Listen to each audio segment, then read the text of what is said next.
नमस्ते जी, स्वागत है आपका हमारे YouTube चैनल परीक्षा भक्ति सार में। खड्गम चक्र गदेश चाप परिधान शूलम भुषुंडीम शिरा शंखम शंदतीम करे स्त्री नैनाम सर्वांभूषा व्रताम। प्रथम चरित्र के ब्रह्मा ऋषि महाकाली देवता गायत्री छंद नंदा शक्ति रक्त दंतिका बीज अग्नि तत्व और ऋग्वेद स्वरूप है। श्री महाकाली देवता की प्रसन्नता के लिए प्रथम चरित्र के जप में विनियोग किया जाता है। भगवान विष्णु के सो जाने पर मधु और कैटभ को मारने के लिए कमल जन्मा ब्रह्मा जी ने जिनका स्तवन किया था, उन महाकाली देवी का मैं सेवन करती हूँ। वे अपने 10 हाथों में खड्ग चक्र गदा बाण धनुष परे शूल भुषुंडी मस्तक और शंख धारण करती हैं। उनके 3 नेत्र हैं।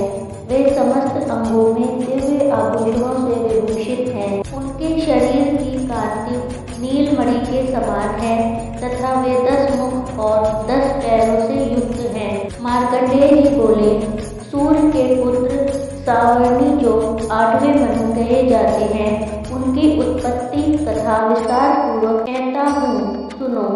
सूर्य कुमार महाभाग सावर्णी भगवती महामाया के अनुग्रह से जिस प्रकार मनवंतर के स्वामी हुए, वही प्रसंग सुनाता हूँ। पूर्व काल की बात है। स्वारोचित मनवंतर में सूरत नाम के एक राजा थे जो चैत्र वंश में उत्पन्न हुए थे। उनका समस्त भूमंडल पर अधिकार था। वे प्रजा का अपने औरस पुत्रों की भांति धर्मपूर्वक पालन करते थे। तो भी उस समय कोला विध्वंसी नाम के क्षत्रिय उनके शत्रु हो गए। राजा सूरत की दंड नीति बड़ी प्रबल थी। उनका शत्रुओं के साथ संग्राम हुआ। यद्यपि कोला विध्वंसी संख्या में कम थे, तो भी राजा सूरत युद्ध में उनसे परास्त हो गए। तब वे युद्ध भूमि से अपने नगर को लौट आए और केवल अपने देश के राजा होकर रहने लगे। किंतु वहाँ भी उन प्रबल शत्रुओं ने उस समय महाभाग राजा सूरत पर आक्रमण कर दिया। राजा का बल क्षीण हो चला था, इसलिए उनके दुष्ट बलवान एवं दुरात्मा मंत्रियों ने वहाँ उनकी राजधानी में राजकीय सेना और खजाने को हथिया लिया। सूरत का प्रभुत्व नष्ट हो गया था, इसलिए वे शिकार खेलने के बहाने घोड़े पर सवार हो वहाँ से अकेले ही एक घने जंगल में चले गए। वहाँ उन्होंने विप्रवर मेधा मुनि का आश्रम देखा, जहाँ कितने ही हिंसक जीव परम शांत स्वभाव से रहते थे। मुनि के बहुत से शिष्य उस वन की शोभा बढ़ा रहे थे। वहाँ जाने पर मुनि ने उनका सत्कार किया और वे उन मुनि श्रेष्ठ के आश्रम पर इधर उधर विचरते हुए काल तक रहे। फिर ममता से आकृष्ट चित्त होकर वहाँ इस प्रकार चिंता करने लगे, पूर्व काल में मेरे पूर्वजों ने जिसका पालन किया था, वही नगर आज मुझसे रहित है। पता नहीं मेरे दुराचारी भृत्यगण उनकी धर्म पूर्वक रक्षा करते हैं या नहीं। जो सदा मद की वर्षा करने वाला और शूरवीर था, वह मेरा प्रधान हाथी अब शत्रुओं के अधीन होकर न जाने किन भोगों को भोगता होगा। जो लोग मेरी कृपा धन और भोजन पाने से सदा मेरे पीछे पीछे चलते थे, वे निश्चय ही अब दूसरे राजाओं का अनुसरण करते होंगे। उन अपव्ययी लोगों के द्वारा सदा खर्च होते रहने के कारण अत्यंत कष्ट से जमा किया हुआ मेरा वह खजाना खाली हो जाएगा। ये तथा और भी कई बातें राजा सूरत निरंतर सोचते रहते थे। एक दिन उन्होंने वहाँ विप्रवर मेघा के आश्रम के निकट एक वैश्य को देखा और उससे पूछा, भाई तुम कौन हो? यहाँ तुम्हारे आने का कारण क्या है? तुम क्यों शोकग्रस्त हो? अनमने से दिखाई देते हो। राजा सूरत का यह प्रेम पूर्वक कहा हुआ वचन सुनकर वैश्य ने विनती भाव से उन्हें प्रणाम करके कहा। वैश्य बोला, राजन, मैं धनियों के कुल में उत्पन्न एक वैश्य हूँ। मेरा नाम समाधि है। मेरे दुष्ट स्त्री पुत्रों ने धन के लोभ से मुझे घर से बाहर निकाल दिया है।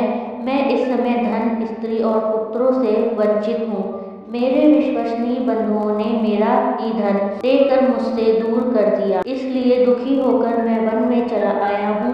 यहाँ रहकर मैं इस बात को नहीं जानता कि मेरे पुत्रों की स्त्री की स्वजनों की कुशल है या नहीं। इस समय घर में वे कुशल से रहते हैं अथवा उन्हें कोई कष्ट है। वे मेरे पुत्र कैसे हैं? क्या वे सदाचारी हैं अथवा दुराचारी हो गए हैं? राजा ने पूछा, जिन लोभी स्त्री पुरुष आदि ने धन के कारण तुम्हें घर से निकाल दिया, उनके प्रति तुम्हारे चित्त में इतना स्नेह का बंधन क्यों है? वैश्य बोला, आप मेरे विषय में जैसी बात कहते हैं वह सब ठीक है, किंतु क्या करूं, मेरा मन निष्ठुरता नहीं धारण करता है। जिन्होंने धन के लोभ में पड़कर पिता के प्रति स्नेह, पति के प्रति प्रेम तथा आत्मीय जन के प्रति अनुराग को तिलांजलि दे मुझे घर से निकाल दिया है, उन्हीं के प्रति मेरे हृदय में इतना स्नेह है। महामते गुणहीन बंधुओं के प्रति भी जो मेरे चित्त इस प्रकार प्रेम मग्न हो रहा है, यह क्या है? इस बात को मैं जानकर भी नहीं जान पाता। उनके लिए मैं लंबी सांसें ले रहा हूँ और मेरा हृदय अत्यंत दुखित हो रहा है। उन लोगों में प्रेम का सर्वथा अभाव है, तो भी मैं उनके प्रति जो मेरा मन निष्ठुर नहीं हो पाता, इसके लिए क्या करूं? मार्कंडेय जी कहते हैं, ब्रह्म तदंतर राजाओं में श्रेष्ठ सुरथ और वह समाधि नामक वैश्य दोनों साथ साथ मेधा मुनि की सेवा में उपस्थित हुए और उनके साथ यथा योग्य न्यायपूर्ण विनयपूर्वक बर्ताव करके बैठे। तत्पश्चात वैश्य और राजा ने कुछ वार्तालाप आरंभ किया। राजा ने कहा, भगवान, मैं आपसे एक बात पूछना चाहता हूँ, उसे बताइए। मेरा चित्त अपने अधीन न होने के कारण वह बात मेरे मन को बहुत दुखी होती है जो राज्य में हाथ से चला गया है, उसमें और उसके संपूर्ण अंगों में मेरी ममता बनी हुई है। मुनि श्रेष्ठ यह जानते हुए भी कि अब मेरा नहीं है, अज्ञानी की भांति मुझे उसके लिए दुख होता है, यह क्या है? इधर यह वैश्य भी घर से अपमानित होकर आया है, इसके पुत्र स्त्री और भृत्यों ने इसे छोड़ दिया है, स्वजनों ने भी इसका परित्याग कर दिया है, तो भी यह उनके प्रति अत्यंत हार्दिक स्नेह रखता है। इस प्रकार यह तथा मैं दोनों ही बहुत दुखी हैं। जिनमें प्रत्यक्ष दोष देखा गया है, उस विषय के लिए भी हमारे मन में ममता जनित आकर्षण पैदा हो रहा है। महाभाग, हम दोनों समझदार हैं, तो भी हम में जो मोह पैदा हुआ है, यह क्या है? विवेक शून्य पुरुष की भांति मुझ में और इसमें भी यह मूढ़ता प्रत्यक्ष दिखाई देती है। ऋषि बोले, महाभाग, विषय मार्ग का ज्ञान सब जीवों को है, इसी प्रकार विषय भी सबके लिए अलग अलग है। कुछ प्राणी दिन में नहीं देखते, दूसरे रात में ही नहीं देखते, तथा कुछ जीव ऐसे हैं जो दिन और रात्रि में भी बराबर ही देखते हैं। यह ठीक है कि मनुष्य समझदार होते हैं, किंतु केवल वे ही ऐसे नहीं होते। पशु पक्षी और मृग आदि भी सभी प्राणी समझदार होते हैं। मनुष्यों की समझ भी वैसी ही होती है जैसी उन मृग और पक्षियों की होती है, तथा जैसी मनुष्यों की होती है वैसी ही उन मृग पक्षी आदि की होती है। यह तथा अन्य बातें भी प्रायः दोनों में समान ही हैं। समझ होने पर भी इन पक्षियों को तो देखो, ये स्वयं भूख से पीड़ित होते हुए भी मोहवश बच्चों की चोंच में कितने चाव से अन्न के दाने डाल रहे हैं। नरश्रेष्ठ, क्या तुम नहीं देखते कि ये मनुष्य समझदार होते हुए भी लोभवश अपने किए हुए उपकार का बदला पाने के लिए पुत्रों की अभिलाषा करते हैं? यद्यपि उन सब में समझ की कमी नहीं है, तथापि वे संसार की स्थिति बनाए रखने वाले भगवती महामाया के प्रभाव द्वारा ममता में भंवर से युक्त मोह के गहरे गर्त में गिराए गए हैं। इसलिए इसमें आश्चर्य नहीं करना चाहिए। जगदीश्वर भगवान विष्णु की योग निद्रा रूपा भगवती महामाया है, उन्हीं से यह जगत मोहित हो रहा है। वे भगवती महामाया देवी ज्ञानियों के भी चित्त को बलपूर्वक खींचकर मुंह में डाल देती हैं। वे ही इस संपूर्ण चराचर जगत की सृष्टि करती हैं, तथा वे ही प्रसन्न होकर मनुष्य को मुक्ति के लिए वरदान देती हैं। वे ही पराविद्या, संसार बंधन और मोक्ष की हेतुभूता सनातनी देवी तथा संपूर्ण ईश्वरों की भी अधीश्वरी हैं। राजा ने पूछा, भगवान, जिन्हें आप महामाया कहते हैं, वे देवी कौन है? ब्राह्मण, उनका आविर्भाव कैसा हुआ तथा उनके चरित्र कौन कौन हैं? ब्रह्मवेत्ताओं में श्रेष्ठ महर्षि, उन देवी का जैसा प्रभाव हो, जैसा स्वरूप हो और जिस प्रकार प्रादुर्भाव हो, वह सब मैं आपके मुख से सुनना चाहता हूँ। ऋषि बोले, राजन, वास्तव में तो वे देवी नित्य स्वरूपा ही हैं। संपूर्ण जगत उन्हीं का रूप है तथा उन्होंने समस्त विश्व को व्याप्त कर रखा है।